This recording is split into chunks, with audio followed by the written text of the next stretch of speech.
Okay. Well, hi, Josh, and to those of you who might be listening to this on a recording. My name is Kathy Ruhf. I work at Land for Good. We are a small nonprofit based in New England, and we work directly with farm seekers looking to access land. We work with non-farming landowners, public and private, to make their land available for farming. And we work with transitioning farm families on planning for their farm transfer.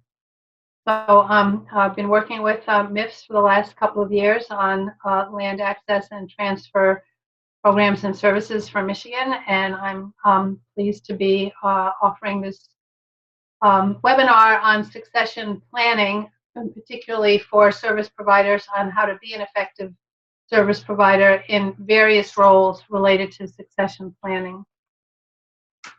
Whoops, gotta get the right screen here. So just at a higher altitude, why is succession, farm and ranch succession, an issue? And as many of you who will be listening in the future know, the statistics are pretty alarming. Amount of land that will transfer in the next 2 decades. And according to the USDA total survey that was done last year, it's over 10% will transfer in the next 5 years. So it's a pressing challenge. About a quarter of U.S. farmers report that they will retire, but retirement really means different things to farmers. And for those of us in the service provider field, we need to understand and appreciate what that is. Some of them will actually hand over the keys and leave for town or another state. Some of them will say they're retired but still be helping on the farm or tinkering with equipment. And some of them say they're retired or semi-retired, and they've passed along all the hard labor, but they're still controlling the checkbook. So retirement, again, means different things to different people. And succession is a challenge. Almost, or at least 90% of farm owners report that they do not have an exit strategy or do not know how to develop one. And I think that that's a pretty dramatic statement. So increasingly, as a consequence, land will pass to farm widows, non-farming heirs, neighbor farms, or other, and possibly not with a good plan in place for how to keep that farm in active farming. So farm businesses are very different from each other. So working with succession planning as an issue in farm families really needs a custom approach and a sensitivity to what is unique about that farmer, that farm couple, that farm family, and the farm operation. Many of us also work with beginning farmers, so it's important to think about this as a whole system, and that older farmers, if they can't exit easily, their land is not going to be available to entering farmers. That's a quote from USDA. So really, at the high altitude that we're starting here, the future of U.S. agriculture depends on successful entry and exit. They are tied together. So as you know, that there's been a lot of interest in beginning farmers, and we're just trying to lift up the fact that it also requires attention to the farmers who are going to make those farms available. In terms of terminology, sometimes people talk about farm succession or farm transfer or farm transition. For us, they're relatively interchangeable. Sometimes people will say that estate planning has to do with the transfer of assets, and succession planning has to do with, or transfer planning has to do with the transfer of management or the operation. I will use them interchangeably, and just to understand that, sometimes people refer to one thing or the other. So farm succession in our book is the transfer of labor, income, assets, and management from one generation or owner to the next. Farm succession planning is the process to determine how a farm will actually pass to a transferee. And just to note, again, the difference between the farm operation as a business entity and the real estate, and sometimes one will transfer and not the other. Typically, there are multiple stakeholders. They can be family members, some farm, some don't. They can be employees on the farm. They could be CSA shareholders, neighbors, lenders, and so on. And it's not that everybody's involved in the transfer process, it's that some of those groups might have an opinion or advice or ideas, or they may need to be involved in some of the decision making. So the planning process can take months or actually a year or two, and implementation can take years and, in fact, decades. For example, you may decide that you want to transfer, or the farmer may decide to transfer the assets, real estate assets, at death, and that farmer is going to be around for another decade or two. So full implementation, which is to say the actual transfer of income, assets, and management, may not happen for quite a while. Also, things change, things happen, goals and viability of the farm can change, people can become divorced or disabled, so the plan needs to be updated and monitored as well. So to think about planning as a process versus the actual plan as a single document, I've looked at some materials that say, you know, the succession plan is the will, and it's just way more complicated than that, and that's what we'll talk about a little today. Oops. Okay, so why is planning important? It's important if the family wants to keep the farm in farming. You need to think ahead so that this family or the heirs are not forced into making poor decisions, such as selling it for development or being integrated into the next farm over, which is still farming, but it eliminates the opportunity for a farm family to take over that farm and start or continue that very enterprise. Security in retirement after farming is really obviously important for the exiting farm family. People talk about taxes as being important in succession planning. Yes, they are, but they're not the most important. Farming legacy is something that's hard to describe, but it is really sort of the emotional transfer of what's meaningful to the exiting farmer, and sometimes that legacy is attached to multiple generations on the farm. It's the collective wisdom and stories and values that are passed on from one generation to another. So farm transfer is not simply the passing of income, assets, and management. It is the passing of this sense of legacy. The next generation needs to know what's going to happen, whether or not they're farming there. Oftentimes it's the junior generation who will speak up and say, well, Dad is just not telling us what their plans are, and we need to know if there's a place for us on this farm, and so on. The succession effect I've described based on research by USDA that says that, excuse me, farmers make decisions throughout the business life cycle based on what their expected transition outcome is for the farm. So if they think the farm is not going to continue into the next generation, they may be less likely to buy an additional piece of equipment or to scale up or to try something new. And that happens in the farmer's 40s and 50s. It's not just at the tail end. So what happens in succession really influences the entire life cycle of the farm operation. If a farm is not carefully planned for, its loss or consolidation impacts the agricultural community and economy as well. So if we care about rural economies and the farm families on which they are built, it matters what happens to that farm. This is just a graph of the life cycle of a farm business, and you can see where the exit starts to diminish in terms of the size and vitality of the operation, and really bringing the next generation in should start around that middle line when the farm is still being grown and consolidated. And if you were to patch another life cycle curve onto that, it would start in the middle and then it would just keep going, so the next generation could also see its own entry, growth, consolidation, and exit. So we always say it's never too early or too late to plan for farm transfer. So if you are working with farm families to really help them think about where they are in the business life cycle and which parts of succession planning are important for them, they should be encouraged to integrate succession thinking into other planning, such as business planning, loans, and any kinds of conservation planning or conservation programs that they enter into. And I just already talked about business life cycle transition planning. Oops.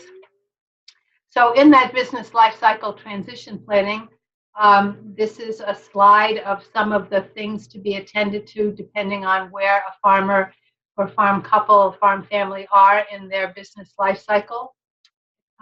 So the font is pretty small, but in the early stages when a farmer is, say, in their 20s to 40s, there are things to do like to start saving for retirement, to establish proper business entities and other legal structures such as your LLC, have a will and guardianship in place, power of attorney, and so on, to really start the practice of good business operations, to have job descriptions, good bookkeeping, and so on. Those are basic skills for any good farm, but they're especially important and will come up to bite you if they're not in place when you're actually doing succession planning later on, or when the farmer is, I should say. And again, this is in terms of a service provider audience, to keep a hat on that remembers that succession planning should be baked into these other ways of working with farm families. In their mid-life cycle, 40s to 60s, farmers should be encouraged to start thinking about a vision for succession, how they might deal with farming and non-farming heirs, to think about what their insurance needs are, to make sure that they start a savings plan if they haven't already, and to keep contributing to it. Way too few farmers, pay into Social Security or other ways to save for retirement. It just forces fewer decisions when it comes time to actually decide about the exit from farming and what their retirement financial needs are going to be. It may be in their mid-career that they already begin transferring assets through gifting or selling of certain more liquid assets. And they also should begin to groom a family successor or plan to recruit a successor. By the time they've hit 60, those kinds of elements of succession planning should be firmly in place. When they're in their 60s and 70s, they should definitely be in full gear for transition planning. They should revisit their estate plan, calculate their entire retirement needs, begin a formal process of mentoring the successor, and begin their own shift away from full-time farming into some non-farming interests and activities, for example. So there are types of plans. A colleague of mine in Vermont who gives a lot of succession workshops talks about the no plan plan, which about 30 to 40% of farmers actually fall into that category, where they just don't deal with it at all. And the other way of thinking about it is, another way is they're going to do something plan someday, which is don't worry about it. Someday all of this will be yours. I have the plan in mind, but it's not being shared, it's not being talked about. So that creates a lot of anxiety among other family members. In addition, it provides the government with tax revenues because tax planning has not been adequately attended to. It allows the state to decide, for example, if you die without a will, keeps various attorneys busy. It creates a legacy of disharmony, and farms are often sold for the highest and best use to cover the requirements of the heirs. And sometimes that highest and best use is not farming. The third option is to start and keep at it, which is obviously the preferred approach. And what we found time and time again is that some percent of farmers, perhaps 10%, can do succession plans on their own. They'll sit their families down, they figure out what they want, they go to their lawyer, they get their trust formed, and so on and so forth, and they're done. But that's a small minority of farmers, and the rest of them need help. So if you want farmers to do something, you want to try to make it as easy as possible for them to do that. And that's where successor, advisor, and other service provider support is really critical. So even if you're not a succession planning expert, or a financial manager, financial planning educator, or an attorney, you need to have a basic sense of what's involved. And this schematic from Land for Good is one way of cutting the farm transfer plan pie. Other providers do it in a slightly different way, and it doesn't really matter. It just you want to make sure that all the bases have been covered in the planning process. So this is not exactly sequential, but the first place that families really do need to start is around goal setting and family communication, including setting forth the values that underpin that farm and what the vision is for the farm's future. What are the goals in the transfer? And it's really important to have that in place when the farm family is encouraged to go to an attorney. You don't want to have the farm family go to a lawyer and at $250 an hour for the lawyer to say, okay, what is it you want? And then the family sits there and debates what their goals are. So it's really important whether you are the service provider that works with that family or you can refer them to someone who can facilitate a process by which the important stakeholders in the family and anybody else that's involved as a potential successor, for example, sits down and talks about the vision for the farm and what are the goals. And quite often the different generations will have different goals, and so it's really important to have conversations, fruitful conversations about how those different goals are going to be reconciled. Families are always encouraged to have business plans for their farm businesses, and aspects of a business plan are absolutely integral to a succession planning process as well. Sometimes land use is not thought of, although it can be a really important plan component. For example, if some land needs to be sold off in order to generate some funds for the non-farming heirs, it might be that an easement is involved to protect the farm from future development and also to use those proceeds as part of satisfying the estate.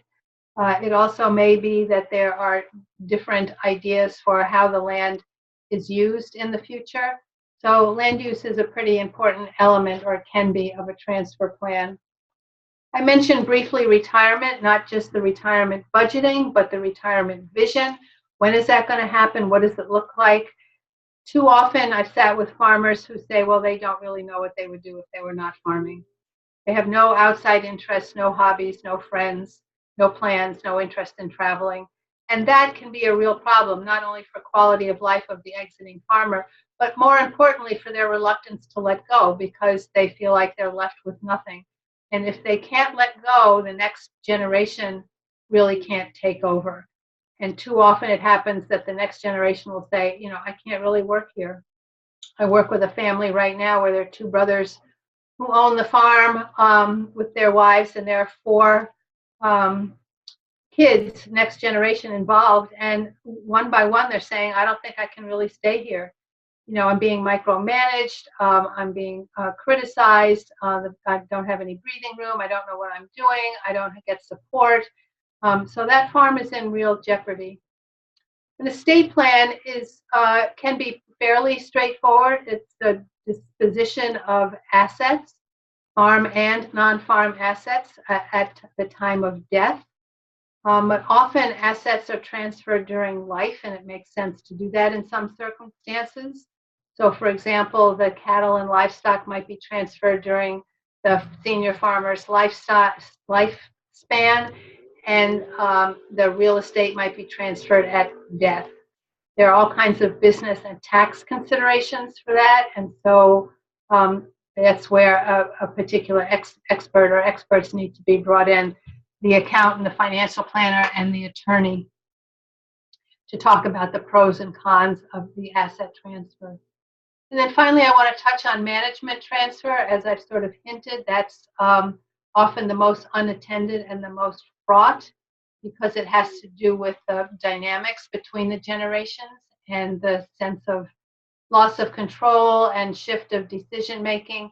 And if that isn't formalized along with a leadership management plan that builds the capacity of the next generation to assume responsibility and also supports the exiting generation in their in their exit, that can be the most difficult and often can derail a succession plan. So the challenges for farm families, often farm service providers who work in this space say that the hard issues are the soft issues, which means that the soft issues listed here as the values and beliefs of the generations, communications, styles, how families communicate, barriers to communication, the range of emotions and other underlying issues lead to a lot of avoidance and procrastination among farm families. And oftentimes the needs of the junior generation are ignored. Other challenges for farm families and why they tend to avoid doing farm transfer planning is that there are different stages in the among family members and different expectations. The costs are real and perceived, and sometimes farm families will say, or service providers imagine, that farmers aren't doing succession planning because it costs too much. And they typically think about lawyers, or sometimes there are for-profit providers, such as from banks sometimes offer the service, which can run into the $20,000 range. But it doesn't have to cost that much, especially if a lot of the homework is done within the farm family and with other providers who are either more affordable or at no cost. Nonetheless, if you talk about the costs of not doing planning in terms of the tax liability and inevitability often of having to sell the farm, the real costs, even if they are a few $1,000s, are well worth it given the value of the estate and the consequences of not planning properly. Often treatment of heirs is a real issue among farm couples. Often it's the wife who is more concerned about treating their children fairly or equally. And equal and equitable are not the same. So perceptions of fair can really change.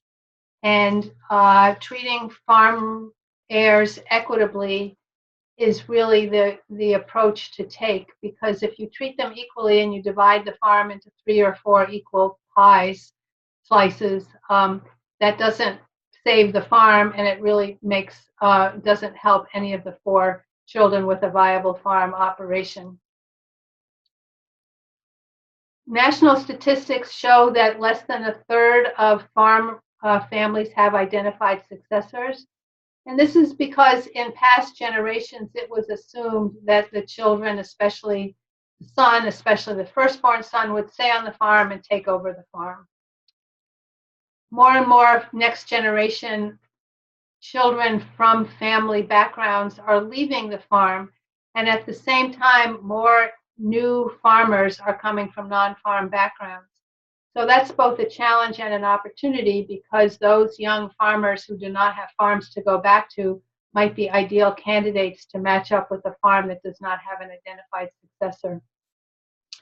Finally, one of the challenges is, in fact, in many situations, there isn't an adequate supply of support and advisors that are skilled in farm succession planning. Even though there might be a lot of attorneys out there, they may not understand the nuances of farm family life. They may not understand conservation easements, for example. They may only be familiar with using trusts, and so they think trusts are the only instrument. You might have farm families that are working with insurance providers who have a product to sell. Insurance might be a perfectly valuable product or tool as part of a succession plan, but they may not have adequate skill to deal with the family dynamics, some of the other legal considerations, retirement planning, healthcare needs, and so on. So it takes a team, and that's where service providers who have various kinds of expertise have a lot to contribute, because farm transfer planning is complex. So when we boil down the challenges for farm families, the first one that comes to my mind is starting the process. A lot of families avoid it. And then finishing. So if you host, for example, a succession planning workshop or a webinar, or you have some guide materials on your website, the educational piece to get farmers started is essential and valuable, but it doesn't get the plan completed. One survey done in the in the Great Plains showed that farmers and ranchers who attended a succession planning workshop, 79% of them took one next step, such as to have a family meeting or meet with an attorney, but only 16% of them actually finished their plan. So one step is better than no steps, but it's not a completed plan, and it will not accomplish or take away the threats to the farm that are present if a plan is not in place. The soft issues, as I mentioned, the management transfer plan is one of the least attended to and most fraught aspects of farm succession planning. Finding skilled advisors and appropriately engaging the junior generation. These are this is a summary of findings from research that I did quite recently, and it really validates what succession advisors and farmers and ranchers themselves say are the main challenges. So in terms of succession planning assistance, I like to think about 3 or 4 buckets that kind of assistance falls in, and you all as service providers might begin to think about where you can lend expertise and where you can find expertise. So 2 of the buckets are legal and financial, and those bullets underneath show some of the tasks and functions that legal experts such as attorneys and financial experts such as farm financial planners that may be attached to extension or in a private firm. Excuse me, I need to take a drink.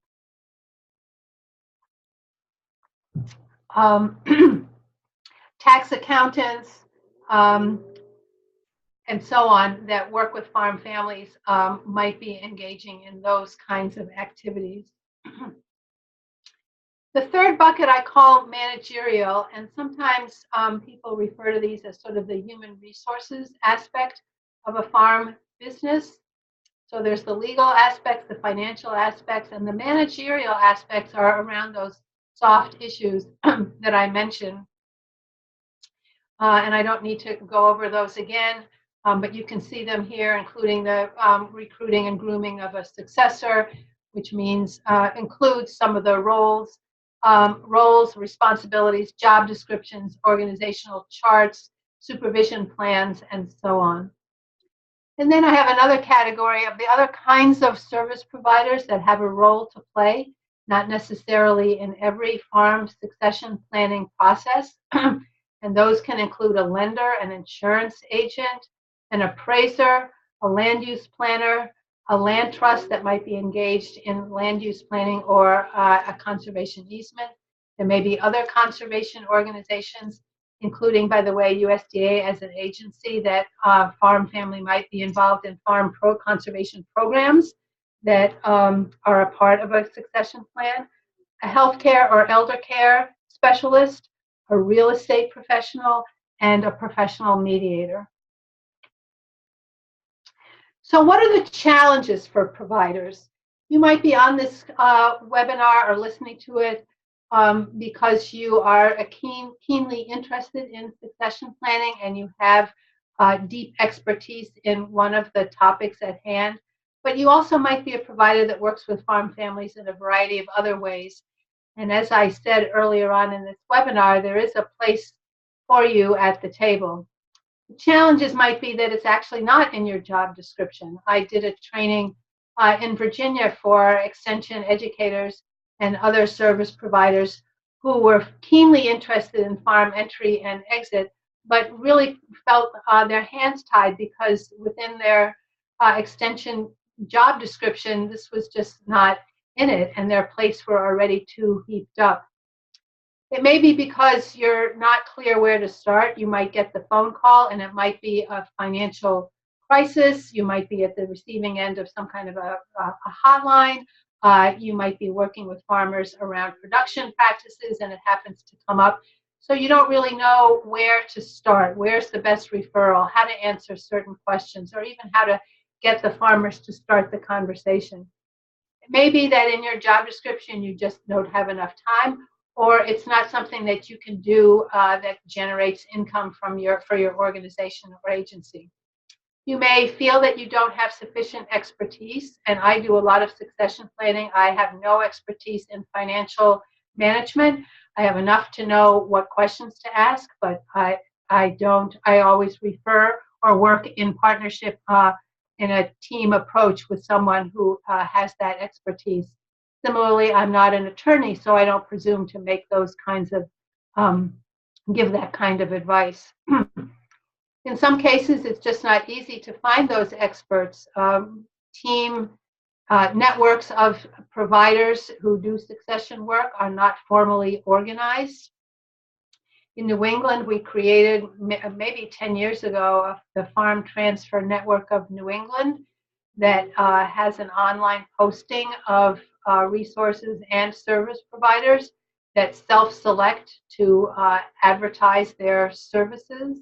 That doesn't exist in a lot of other places, so the network is more ad hoc and informal, and that makes it a particular challenge to try to find an attorney in somebody's area that actually could be doing this work. So who are all those advisors? I talked already a little bit about them. This is just sort of a repeat. Could be a farm business consultant, a lender, an accountant, a financial advisor, land use planner, retirement planner, a coach or coordinator or facilitator. Now that's a role that we play in our organization, and there are some other organizations that are exploring or trying to provide that service, which is someone who can move the process along and sometimes attend to some of those soft issues. For example, help facilitate a family meeting or coach an individual junior or senior generation around his or her particular issues. In addition, there may be one or more kinds of attorneys that need to be brought to the team: insurance agent, healthcare specialist, a mediator, or a conservation professional. So when you're talking about the team of advisors and where you fit or may fit or want to try to find somebody who does fit, it's important to ask several questions. The first is who does what? Who's on the team and who's the driver? In other words, who's leading the process? And sometimes it's the farm family, the farmer or the farm couple. Sometimes it's the junior generation. And sometimes it's a facilitator or the financial planner. Sometimes it's the accountant or the attorney. It doesn't mean that those professionals are making decisions for the family. It means that they have been designated to take charge of the process. How do advisors coordinate? In other words, how do they speak to one another? How are documents kept and accessed? How is confidentiality handled? If an attorney is the driver, is there something that, let's say, a lender needs to know or a mediator needs to know? So confidentiality is among the team and the client, and also within the larger community. So, for example, if you offer a workshop and you ask farmers to work on their retirement budgeting or whether they have an identified successor, sometimes farmers are reluctant to share personal information with other farmers in their community. On the other hand, sometimes farmers in a succession planning workshop really find a lot of peer support from other farmers, and if designed properly and the bounds of confidentiality are honored within that workshop session, peer-to-peer support and problem solving has been one of the most powerful tools that we've found in the workshops that we run. They're called Succession School, and they take place over the course of 3 months. So boundaries, as I say, are really important. And then how are these advisors found? And also, how are they vetted? What process would you use to make sure that an insurance provider or an accountant or an attorney is the best suited for that farm family? So as a service provider, I would say there are lots of ways. I would reaffirm that there are lots of ways that you can contribute to helping farmers along their farm succession planning path. And the first is to build your own awareness of the issues and to build awareness among your customers or your constituents or your clients or your beneficiaries, whatever you call them. As I said earlier on, to build awareness about succession planning into business planning and even into classes or twilight meetings around farm practices. It's just to get the conversation going, to know where the information and resources are, and to do good referral. Again, that means knowing where in your network the good providers are and how to reach them.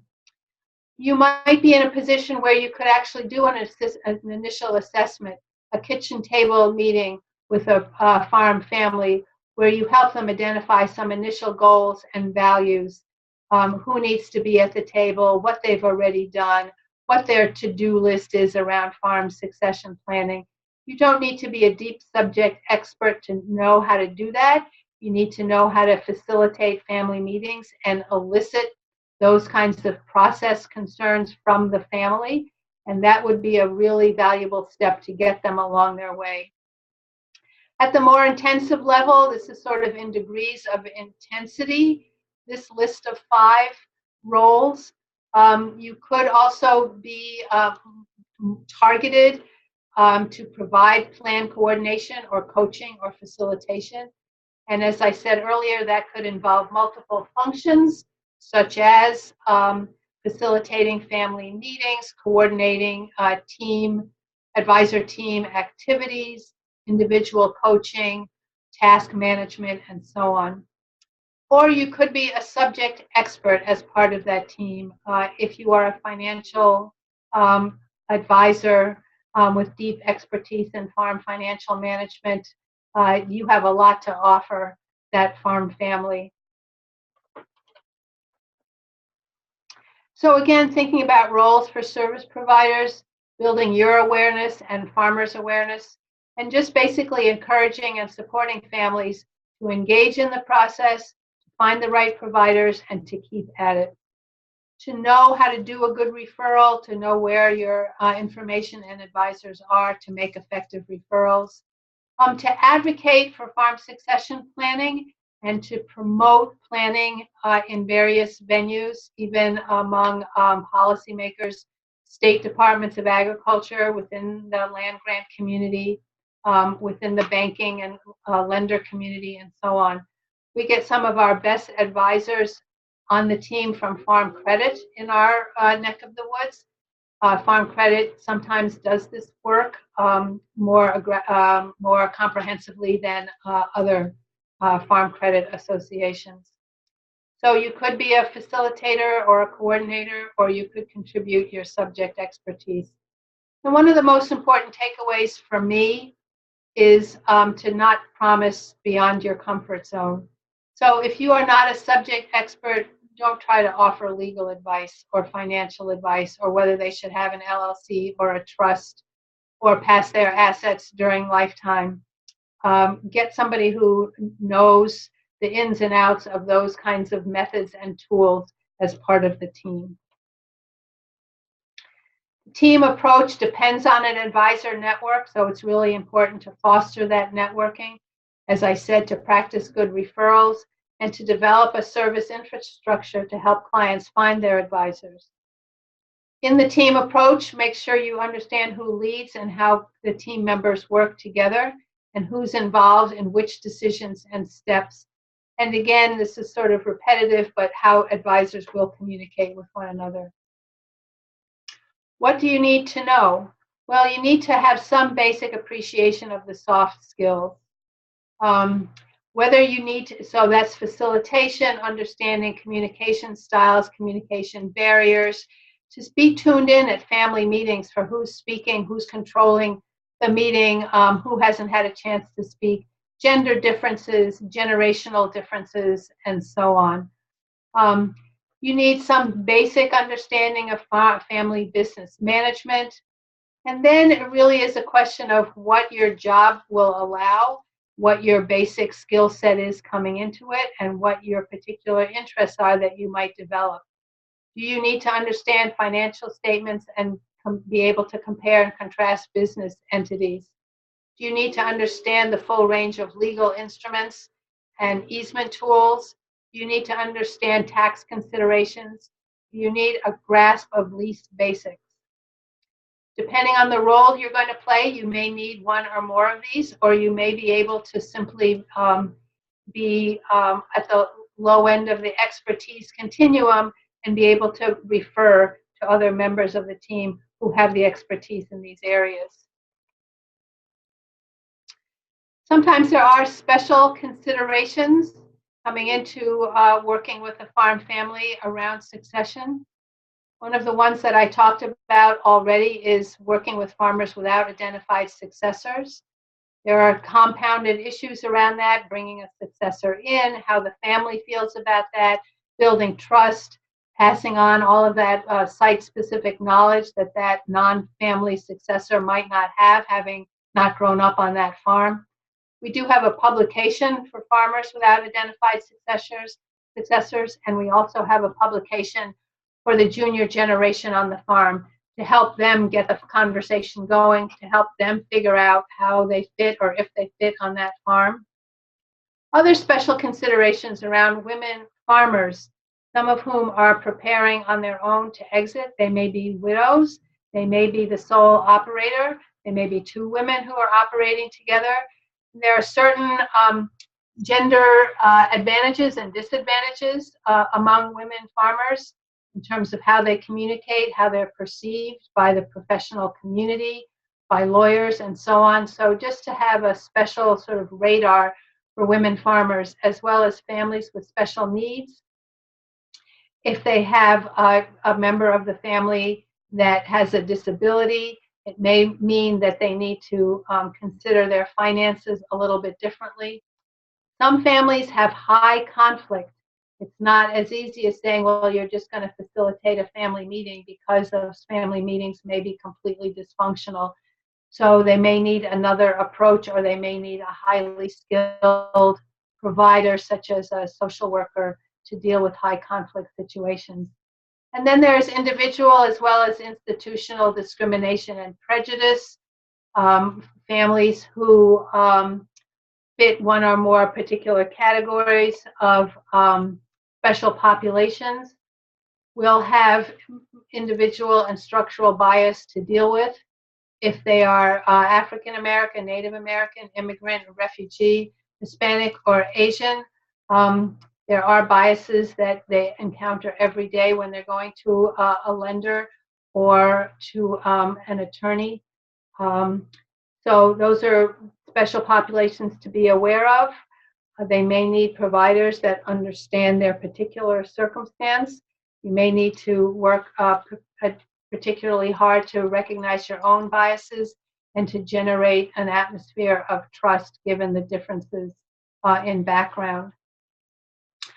Other groups such as veterans, farm workers, people who come from different religious sects, for example, Muslim farmers are not from Islamic faith, do not practice charging interest.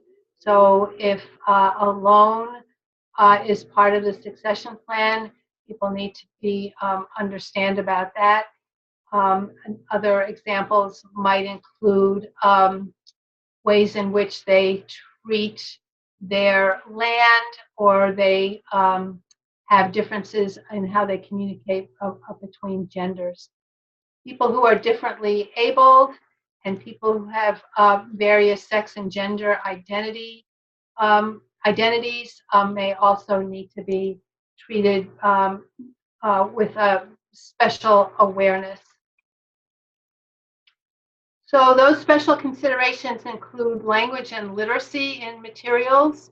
For example, we had a succession, actually it was a land access workshop with some Somali and Ethiopian producers, and we had to customize, or we wanted to customize our PowerPoint so that it was more literacy friendly for those folks for whom English is not their primary language. And we also had to sort of adjust our pace to accommodate a translator. Different cultures have different communication styles and differences in how they um, think about their values and their goals, as well as how they communicate among family members.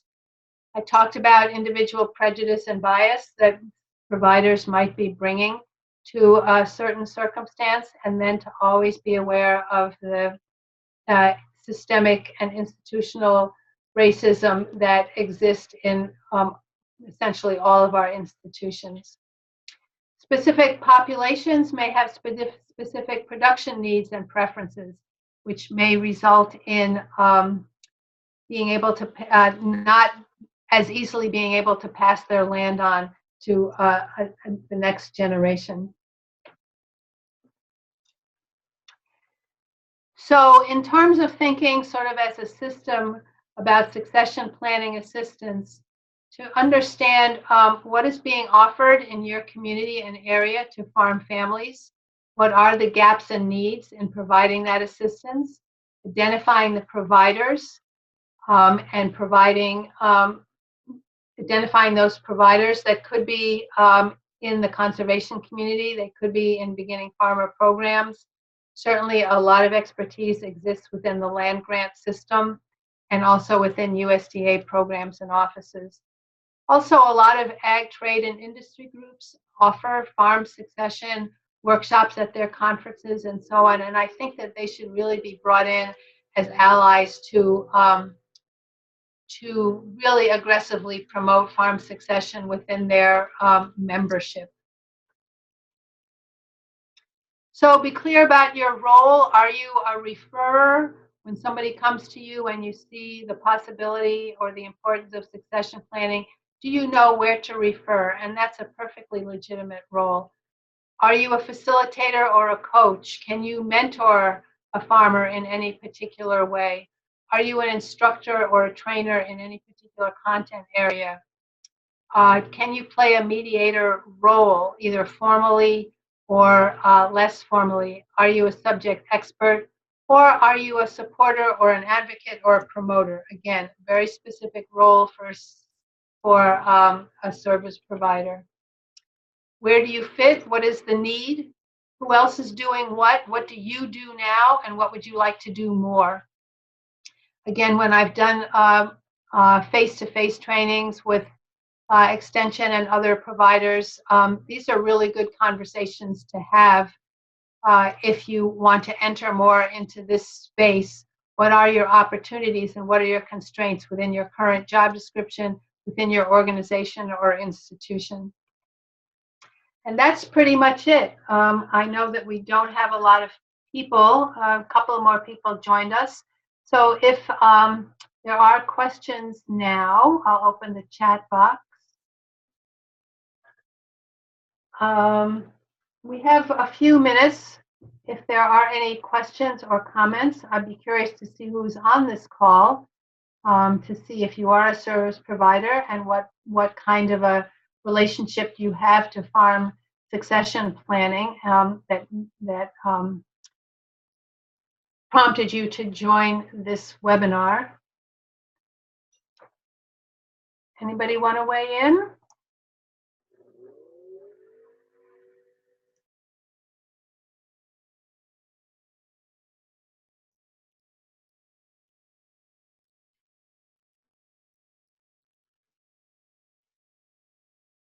Josh, what is your, I can't remember from the previous webinar, what is your role? Are you a service provider of some sort? Okay.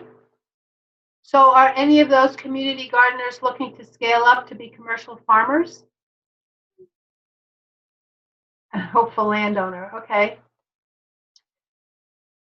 So you might have some role there in terms of making sure if any of the community gardeners are looking to scale up, that they think about the future of their farm. Might be pretty early, although some community, what's interesting is in New England, I haven't crunched the numbers nationally, but in New England, in every one of our 6 New England states, the majority of beginning farmers, that is defined as those farming 10 years or less, are over the age of 45. So when we talk about beginning farmers in that age demographic, they need to think about entry and exit at the same time. So just because somebody calls themselves a beginning farmer doesn't mean that they shouldn't be thinking about their senior years, which may be closer than they want to admit, and how they think about exiting farming, especially if they're going to actually own land and have a sizable operation. Is there anybody else on the call who is a service provider?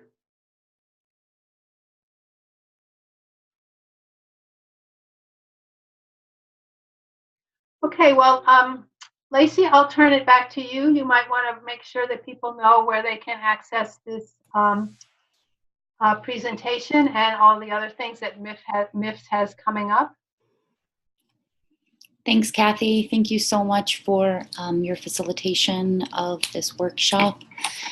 You will be able to find this recording, this webinar recording, as well as the other two we've done this week on our website at MIFFS.org. You'll be able to see a variety of other events that are coming up as well within our organization. A couple of them, we have Great Lakes Fruit and Vegetable Expo that MIFFS will be at in December, in the beginning of December, between the 5th and the 7th. We also have an educational summit for transitioning families in the Kalamazoo area on February 2nd. And then we have the 15th Annual Michigan Family Firms Conference happening on February 3rd, also in Kalamazoo at KVCC. So all of these things are listed on our website at MIFFS.org, and then you'll find a variety of other tools there as well as linking to Land for Good. You'll be able to find some of those things on our land access page and beginning farmer page.